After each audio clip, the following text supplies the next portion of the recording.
cuando las premisas lo apoyan o la fundamentan.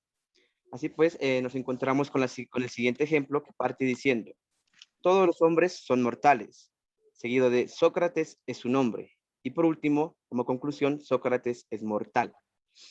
Bueno, en este caso se partiría de la premisa todos los hombres son mortales, la cual abriría pues el argumento. Bueno, de este modo en consiguiente encontramos la siguiente premisa que dice que Sócrates es un hombre, y de esta manera podemos observar cómo la premisa sigue un orden de ideas hasta llegar a la conclusión, que sería que Sócrates es mortal, porque todos los hombres son mortales y Sócrates es un hombre. Y así se puede evidenciar cómo la premisa se fundamenta la conclusión, perdón. En este caso, Sócrates es mortal. Así las premisas se relacionan entre sí y de este modo podemos observar que B es una conclusión de A.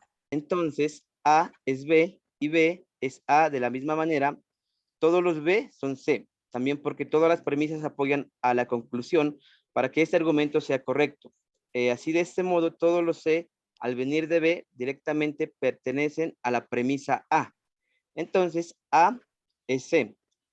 Pues así de este modo, la premisa A sería la premisa la cual sería todos los hombres son mortales y tendría relación con la segunda premisa, la B, que dice que Sócrates es un hombre y que de esta manera encontramos la relación directa de las premisas que desembocarán en la conclusión C, que sería Sócrates es mortal. Por ende, A es C porque se apoyan entre premisas para ser verdaderas. Así encontramos pues la relación entre todas las premisas para que el argumento sea válido. Bueno, como pueden observar en la tabla de verdad, si nos fijamos que sin importar el orden de las premisas, por una premisa que se salga de la verdad o del contexto inmediato, invalidaría completamente el argumento, ya que no fundamentaría la conclusión. O sea que, como dije antes, para que un argumento sea válido, sus premisas deben apoyar la conclusión. Sí, siga, por favor. Bueno, ahora tenemos el argumento directo, que nos dice que el juicio de este se obtiene en una sola premisa, es decir, que no necesita intermediarios para llegar a la asimilación de argumento. Es así, pues tenemos el siguiente ejemplo que parte de la premisa mayor, la cual nos dice que los ingleses son puntuales. Podemos ver que en este tipo pues, de argumento parte de una premisa muy general que abarca aspectos directos en el tipo de argumento, en este caso el argumento directo, valga la redundancia. En ese mismo orden de ideas encontramos la premisa menor que dice William es inglés. Esta premisa no necesitaría explicación ya que se infiere del contexto del argumento, o sea, de la premisa mayor. En consecuencia, tendríamos una conclusión más que evidente, la cual sería, por tanto, William es puntual, ya que todo se relaciona de una manera directa. Sigue, por favor. Bueno,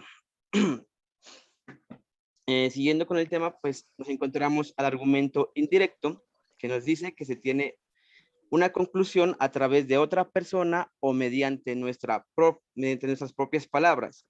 Pues así reproduciríamos un mensaje para llegar a una conclusión, pero de manera indirecta. Es decir, que podemos llegar a la conclusión, por ejemplo, de manera personal. De este modo, el intermediario seríamos nosotros mismos y pues de ese modo no se necesitaría de otro intermediario para llegar a la conclusión. Se puede decir en este caso que nosotros mismos podemos ser, como dije antes, intermediarios y de ese modo llegar a la conclusión. Entonces, al llegar a una conclusión, utilizamos en este aspecto la conjunción que. Ejemplo, tu hermano me dijo que llegaría tarde. Marta me dijo que no vendría a la fiesta. El presidente anunció que los impuestos no iban a subir. Y así pues, de ese modo se puede observar que la conclusión depende del intermediario. En este caso sería un intermediario personal porque hablaría pues en primera persona. Sigue, profa.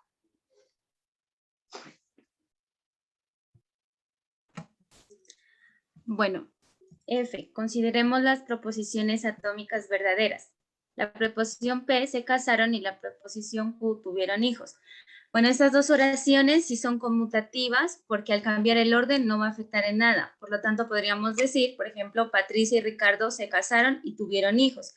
También se puede decir Patricia y Ricardo tuvieron hijos y se casaron. Como podemos darnos cuenta, el orden de los términos no causa efecto en el resultado final. Por lo tanto, la preposición P y Q son verdaderas, como la preposición Q y P también verdadera.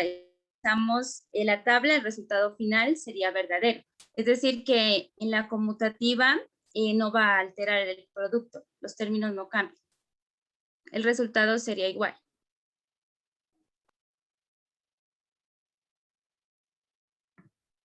G.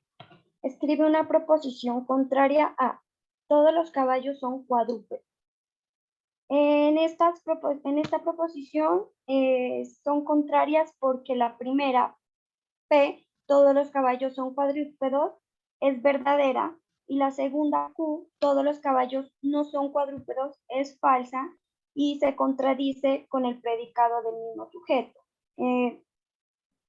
Cuando hay una proposición contradictoria, una proposición niega y la otra afirma.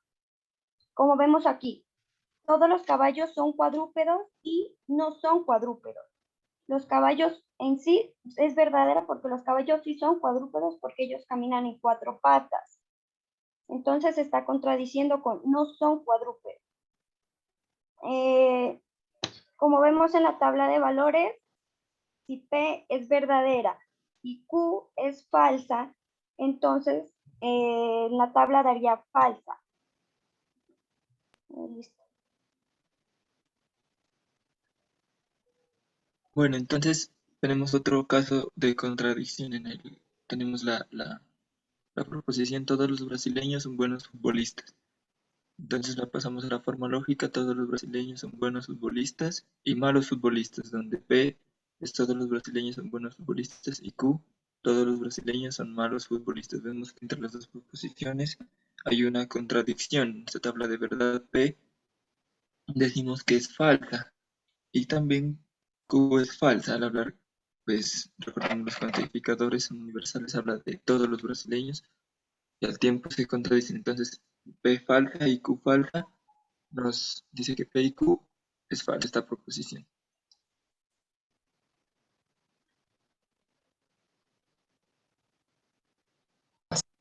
Bueno, vamos a analizar el siguiente silogismo. En primera instancia decimos que el silogismo pues, se construye a partir de dos premisas y una conclusión, ¿no? Con una premisa mayor y una menor, generando una conclusión casi que lógica y automática en algunos casos. Entonces, teniendo en cuenta también los términos, hay término mayor, término medio y término bajo, ¿no? Y las premisas mayor, menor, como ya lo dijimos. Entonces, criticando el siguiente silogismo, decimos que teniendo en cuenta los términos y premisas, se nos plantea este ejemplo de premisa mayor, todos los zorros roban. La premisa menor, Ricardo es muy zorro y como conclusión tendríamos que Ricardo roba gallinas, que sería la conclusión de estas dos premisas. Entonces, el término mayor aparece en el predicado de la conclusión, ¿no? Entonces, tendríamos que Ricardo sería el sujeto, roba el verbo y gallinas pues sería el predicado. Entonces, también denotamos que el término menor aparece en el sujeto de la conclusión, ¿no? Entonces, Ricardo roba gallinas sería el sujeto. En el término medio lo encontramos en las dos premisas, que sería en la premisa mayor teníamos que todos los zorros roban y en la premisa menor Ricardo es muy zorro, entonces sería zorro y así podríamos analizar un silogismo teniendo en cuenta los términos y premisas.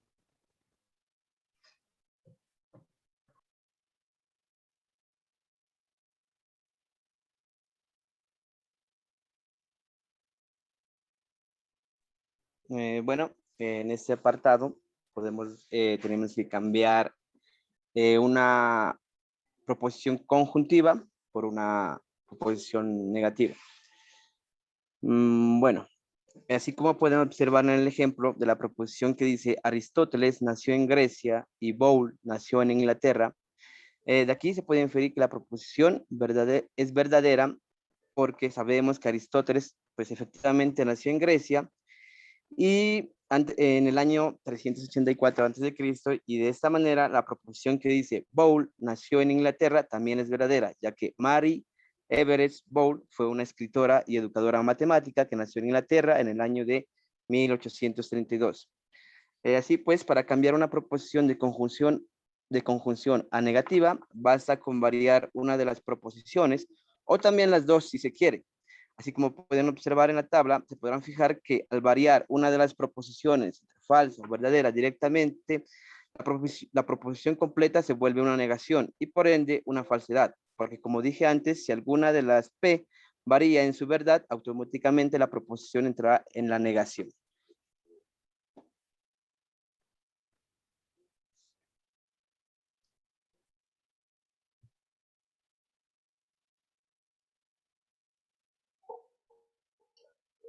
Y bueno, este punto habla del método directo. Nos pedía que, nos dice la premisa, dice, el producto de dos números pares es par. Entonces había que hacer una demostración aquí. Entonces hacemos el reemplazo. Por ejemplo, un entero n es par si y solo si existe un entero k tal que n sea igual a 2k. Entonces, ¿qué entendemos nosotros por un número par? Un número par es aquel que es divisible entre 2 o que es múltiplo de 2. ¿No? Suponiendo que A, B y C son enteros, resulta que 2A, 2B y 2C son pares. Entonces, multiplicando 2A con 2B menos 2A, 2B. Aplicamos aquí la propiedad asociativa y conmutativa quedando 2A por 2B es igual a 2A por 2B, igual también a 2 por 2AB. Como el producto de tres enteros es un entero, entonces tenemos que 2AB es igual a C. Por tanto, aquí hacemos el reemplazo de la fórmula de arriba, reemplazamos la parte que es la que dice 2AB y eso nos daría C. Entonces, por tanto, nos queda 2 por 2AB igual a 2C. Y es así como se demuestra que el producto de dos números pares también es un número par.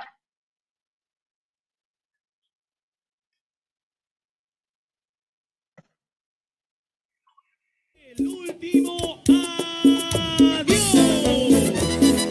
Vuelve el grupo 5. Anixa.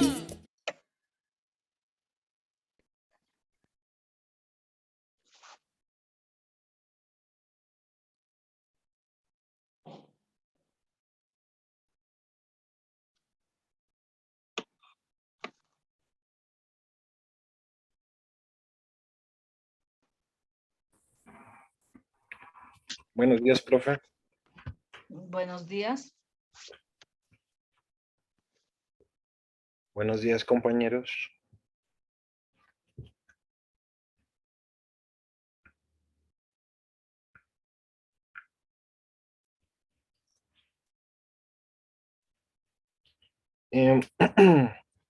¿Comenzamos? Listo. Buenos días, compañeros. Buenos días, profesoras. Nuestro grupo le correspondió el tema de formas de razonamiento y método de argumentación. Enseguida les voy a hacer la presentación de los integrantes, que son, comienza por Claudia Danitza Ayala, Hilario Lizeth Quiñones, Edith Melisa Narváez, Diana Marcela Muñoz Botina, Tatiana Marcela Muñoz Araujo y Víctor Javier Rojas Tarapuez. Presentada Sandra del Carmen Guerrero García.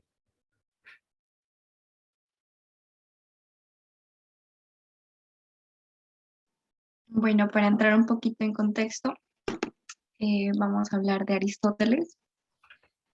Bueno, la lógica nace en Atenas como producto del análisis por parte de Aristóteles y de actos de las acciones de los llamados sofistas. Bueno, los sofistas vienen del griego sofistes, que significa maestro o artista. Su papel al principio de la antigua Grecia, 500 años antes de Cristo, fue difundir el reconocimiento.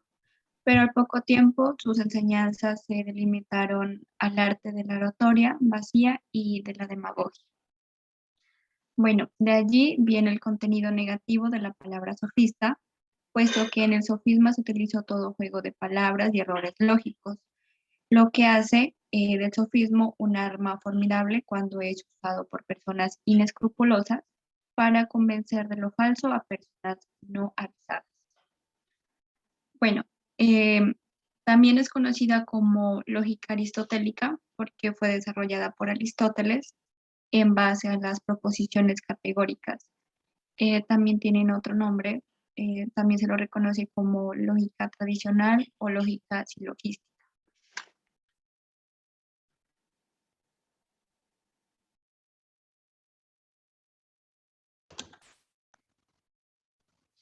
El razonamiento lógico. Bueno, respecto al razonamiento lógico, tenemos en un sentido amplio que se refiere a la facultad humana que le permite a nosotros los seres humanos resolver problemas. Normalmente, este razonamiento lógico se refiere a un conjunto de actividades mentales usadas para conectar unas ideas con otras de acuerdo a ciertas reglas. Este razonamiento lógico se define, como ya lo dije, a partir de ciertas proposiciones o premisas previamente conocidas para llegar a una proposición nueva, o sea, a una conclusión que anteriormente no se haya dado de forma explícita. Esa capacidad del ser humano nos da la oportunidad de ordenar nuestros pensamientos, extraer conclusiones y aprender de los hechos conscientes, para con ello generar ideas lógicas, incluso resolver problemas. Para que lo comprendamos un poquito mejor, tendríamos, por ejemplo, un pequeñito ejemplo que sería en la unión de dos proposiciones que las tenemos como premisas, sería los planetas son redondos, la premisa 1. La premisa 2, la Tierra es un planeta. Uniendo estas dos proposiciones, estas dos premisas, sacaríamos una conclusión que es, por lo tanto, la Tierra es redonda.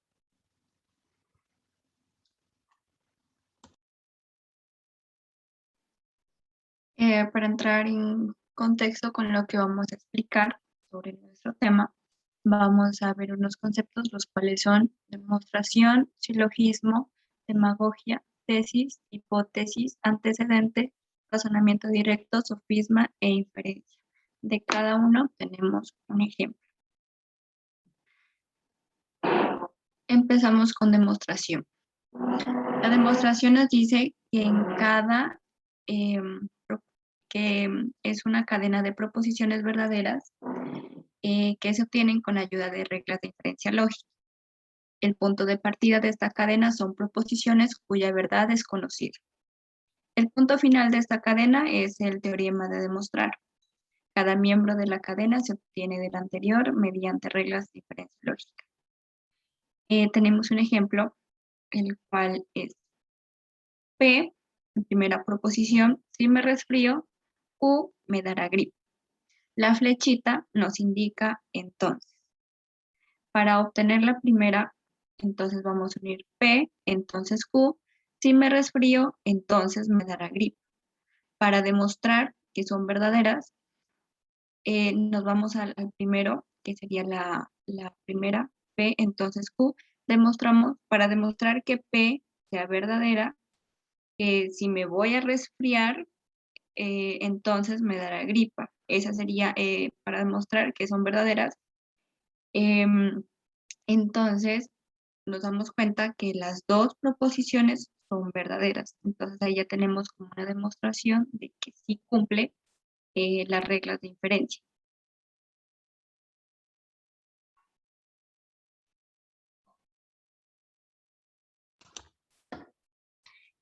Como segundo concepto tenemos lo que es antecedente. Bueno, un antecedente... Perdón un momento, si de pronto quien esté manejando la pantalla la puede poner más grande, no sé si es posible, pero si fuera posible, Si queda más grande, mejor. A ver, espera un ratico.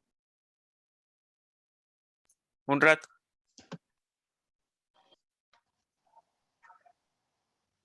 Bueno, como segundo concepto tenemos lo que es antecedente. Un antecedente es la primera parte de una proposición hipotética. Para esto, para encontrar el antecedente, es necesario que al conectarse dos enunciados se agregue la palabra sí antes de la condición. Aquí tenemos un ejemplo. Entonces, si estudio, el ejemplo sería, si estudio, apruebo el examen. Aquí, P es el antecedente y Q vendría siendo el consecuente. Y otra cosa que es necesario para que encontremos lo que es antecedente y consecuente es que coloquemos la palabra entonces, antes del segundo enunciado. Por lo tanto, entonces quedaría, si estudio, entonces apruebo el examen. P, si estudio, vendría siendo, como ya les dije, el antecedente, y Q, apruebo el examen, que vendría siendo el consecuente. La siguiente palabra entonces vendría siendo, como ya les dije, el consecuente, y de este modo es posible que nosotros separemos y reconozcamos e identifiquemos lo que es el antecedente y el consecuente.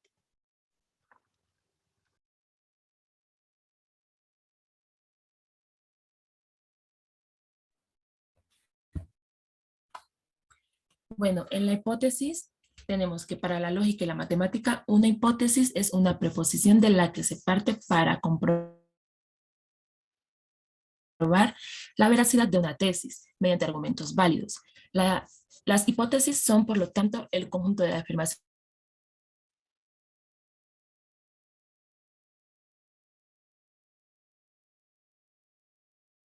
Profe, porfa. Bueno, tenemos el primer ejemplo. Marta es una joven basquetbolista que trata de explicar a su madre que no le puede ayudar en cierta labor debido a la fatiga. Marta razona así: siempre que juego basquetbol me fatigo, puesto que hoy jugué basquetbol y estoy muy fatigada. Desde el punto de vista lógico, existen en la argumentación dos proposiciones atómicas. P, juego basquetbol, y Q, me fatigo. Y una preposición compuesta de la forma sí. Entonces vendría siendo la raya que, como pueden ver, o la flecha que, como pueden ver, está indicando a la conclusión. Bueno, entonces, como dice ahí, palabras. Como primera premisa tenemos, si juego basquetbol, entonces me fatigo. Y en la 2, jugué basquetbol. Y en la tercera estaría, estoy fatigada. Entonces, como pueden observar ahí, tenemos una premisa que está indicando que la conclusión o la primera, o sea, de lo que está compuesta, vendría siendo verdadero, ya que pues Marta al jugar básquetbol se siente fatigada. Entonces, podemos analizar que la hipótesis sería, hoy jugué basquetbol, y la tesis, estoy fatigada. Entonces, pues la raya es la que indica que esta es la conclusión que se extrajo de las dos primeras preposiciones. Sin embargo, es mucho más rica que la lógica en situaciones tenga matices. Entonces, eso es lo que quiere decir, que Marta se fatiga cuando juega basquetbol, pero se tiene como una hipótesis porque obviamente no todas las personas se fatigan al jugar este deporte, sino que esto le está sucediendo a Marta. Siguiente, por favor. Entonces, aquí tenemos un análisis de lo que es tesis. Bueno, se trata de una proposición o conclusión que se mantiene con razonamientos. La tesis es una afirmación de veracidad argumentada o justificada cuya legitimación depende de cada ámbito. Se conoce como hipótesis a la proposición de la que se parte para comprobar la veracidad de una tesis a partir de argumentos válidos. Entonces, como vimos anteriormente en el ejemplo, ahí se vería la hipótesis y la tesis.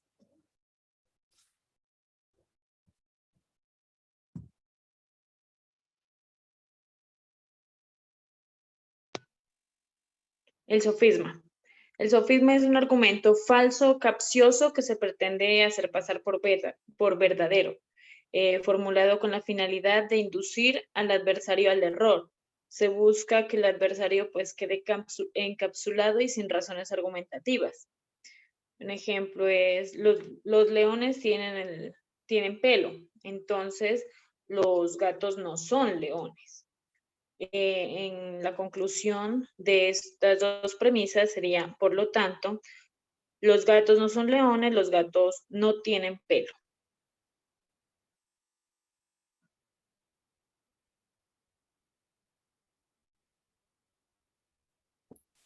Bueno, en silogismo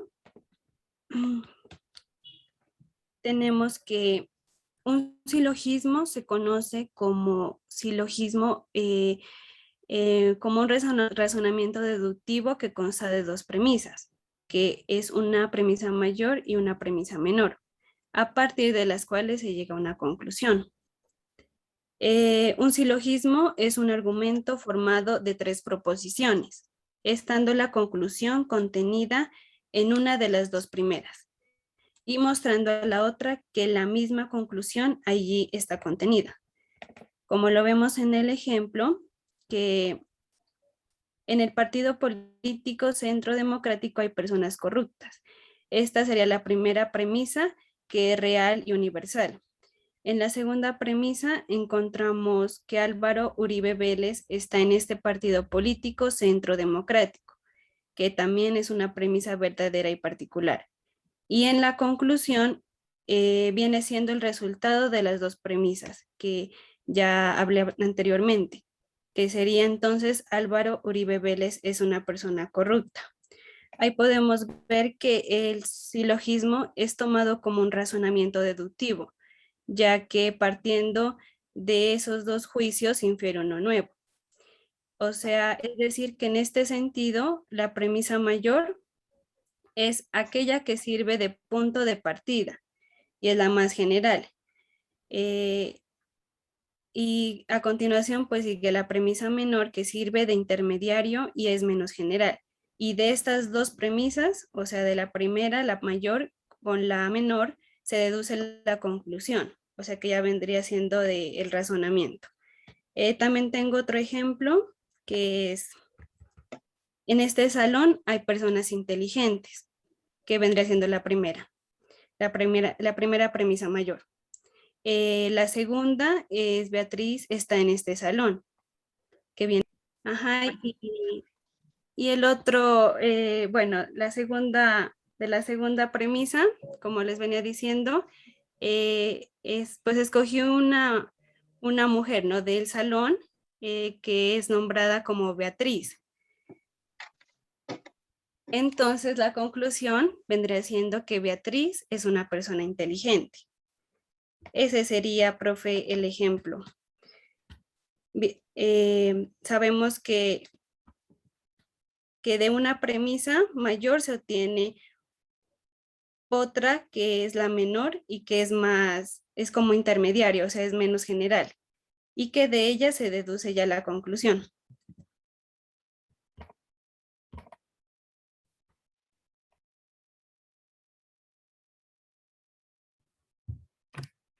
Bueno, el siguiente tema que miraremos es la inferencia.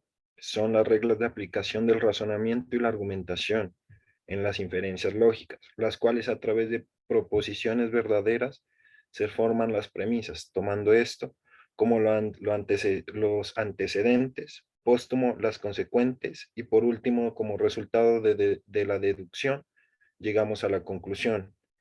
En ellas encontramos dos inferencias importantes, modus ponendo ponens y modus tollendo tollens. El modus ponendo ponens es la forma en que se afirma lo afirmado, en las siglas representadas en mayúsculas MPP. Es una forma simple de argumento válido y regla de inferencia. Un ejemplo que tenemos aquí presente dice, si X implica Q, y Y es verdadera, entonces por consecuente, conclusión, entonces Q es verdadera. Cuando la conclusión termina en verdadera o en positivo, llegamos al modus ponens. Pero si ya la conclusión queda en negativa, como lo miraremos en el siguiente ejemplo, es modus tollendo tollens. Entonces, el modus tollendo tollens trata de que al negar, negamos, representados con las siglas MTT en mayúsculas. La negación del consecuente o ley de la contraposición es una forma de argumento válido y una regla de inferencia lógica.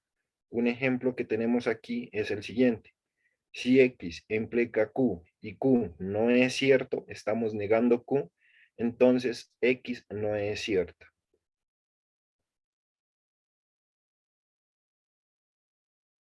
La demagogia.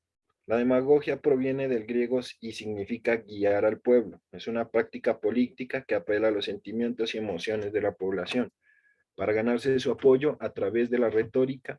El demagogo busca incentivar las pasiones, los deseos o los miedos de la gente para conseguir el favor popular, el cual se considera por algunos como la degeneración de la democracia, ya que ciertos mandatarios utilizan la demagogia para obtener concepciones y pagos de favores. La demagogia permite atraer decisiones de los demás hacia los intereses propios a partir de la utilización de mentiras, la manipulación de la información, datos fuera de contexto. Para destacar la demagogia, no solo aparece en la política. Como ejemplo, si un artista extranjero llega a un país y afirma que los espectadores locales constituyen el mejor público del mundo, está cayendo en la demagogia porque está tratando de incentivar los sentimientos de los espectadores. Siguiente, por favor.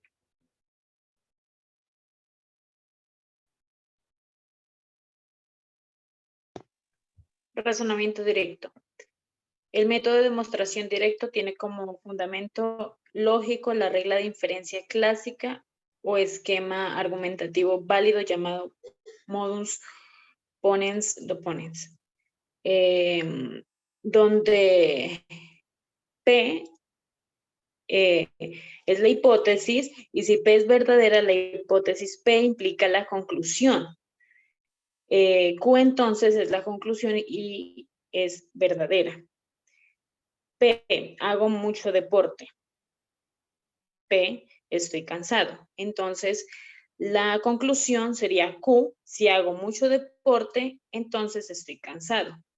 Y es cierto que hago mucho deporte por lo que me estoy cansando. Porque me estoy cansando.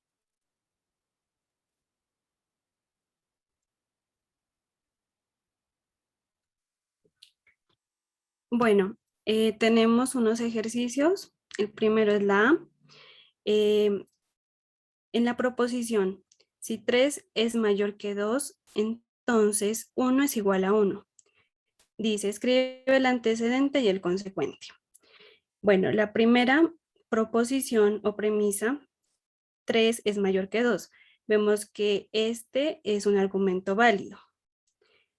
Por consecuente tenemos que 1 es igual a 1, que pertenece a la segunda premisa que es Q. Y por resultado tendríamos que 2 es mayor que 1. Esa sería la respuesta, ya que un argumento como este tiene sus premisas y conclusión.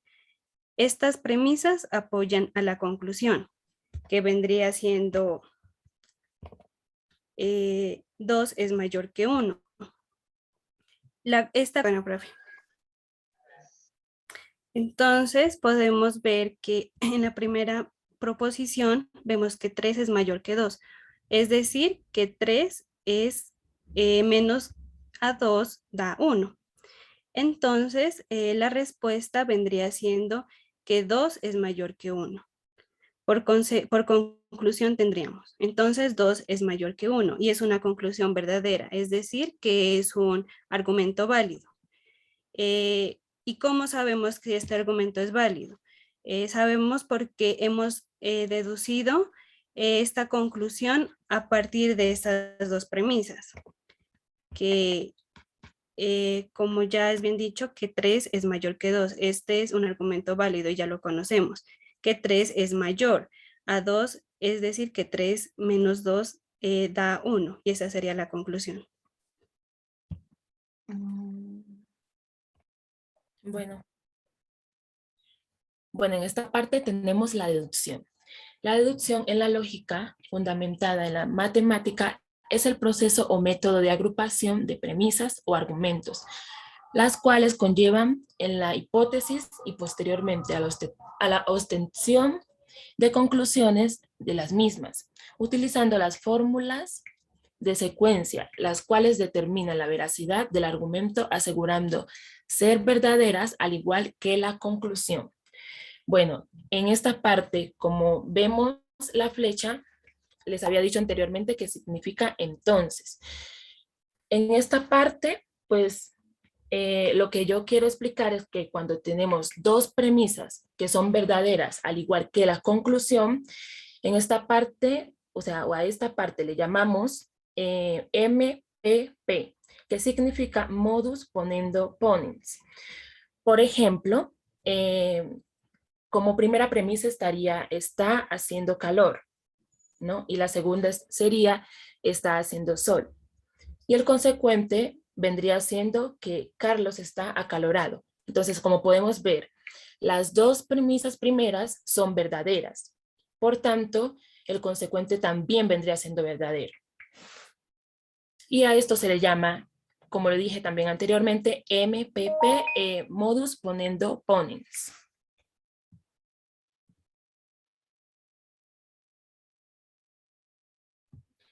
Bueno, vamos a explicar un poco mejor lo que trata las reglas de inferencia con modus ponendo ponens y modus tollendo tollens. El modus ponendo ponens, como lo habíamos dicho, es afirmar y afirmamos, lo cual en la lógica proposicional viene a ser una de las reglas de inferencia. En estas premisas encontramos P, que es el agua hierve, y Q, sale vapor. P, entonces Q, si el agua hierve, sale vapor.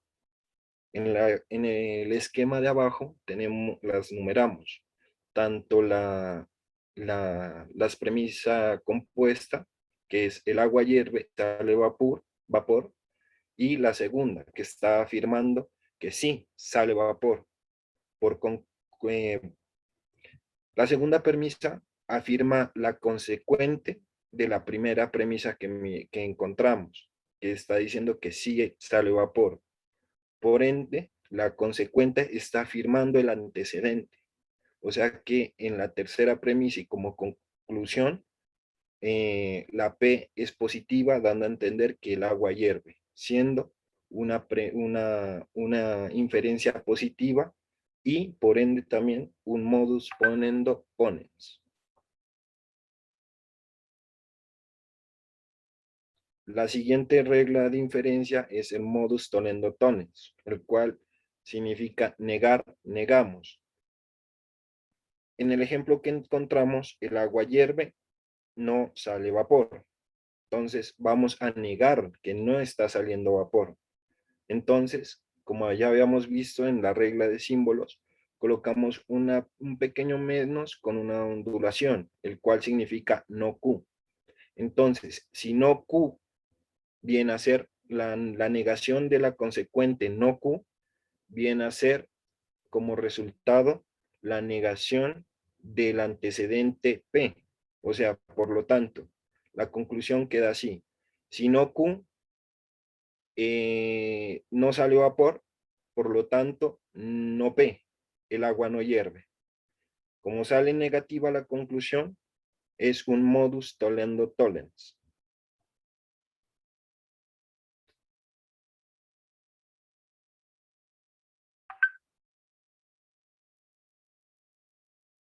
Bueno, aquí se nos presenta una imagen en la cual tenemos que identificar los jugadores 1 y 2 como azules y los jugadores 3, 4 y 5 como jugadores contrarios o rojos. Dice, Las reglas deportivas presentan excelente oportunidad para argumentar. El periódico presenta la foto adjunta en lo que el jugador 1, que lo miramos en la parte inferior izquierda, lanza al balón hacia el punto A el balón, ¿no? Y su compañero, o sea, el jugador 2, corre simultáneamente desde el punto 2, que lo miramos en el mismo lugar, o sea, en la parte inferior izquierda, hasta el punto A, que lo encontramos arriba o casi al centro de la imagen, o arriba de los dos jugadores, de los dos jugadores de defensa, que son los jugadores 3 y 4. Tenemos que establecer si hay fuera de lugar, sí o no. Entonces, como estamos partiendo de que el jugador 1 lanza el balón al punto A, ¿ya? Y el jugador 2 está arrancando desde el número 2 que está indicando la flechita. Está arrancando desde esa posición hacia el punto A. Aquí tenemos que interpretar las reglas de fútbol, las cuales son las siguientes. Si los dos defensas están por encima de los jugadores atacantes y los atacantes están por debajo de los jugadores de la defensa, ahí se establece una línea la cual corresponde como fuera de lugar. Si el jugador 2 hubiera arrancado por encima de esa línea o por encima de los jugadores o hubiera recibido en el punto A que está por encima de los defensas, está incurriendo en un fuera de lugar. Pero como está arrancando simultáneamente, como nos dice el ejemplo, desde el punto 2 al punto A, entonces está arrancando de una posición lícita, porque está debajo de la línea imaginaria de fuera de lugar que la marcan los jugadores 3 y 4. Entonces, hay fuera de lugar por esa conclusión. Eso sería. ¿Hay o no? Muchísimas gracias, compañeros, por la atención prestada. Espero que tengan una feliz tarde.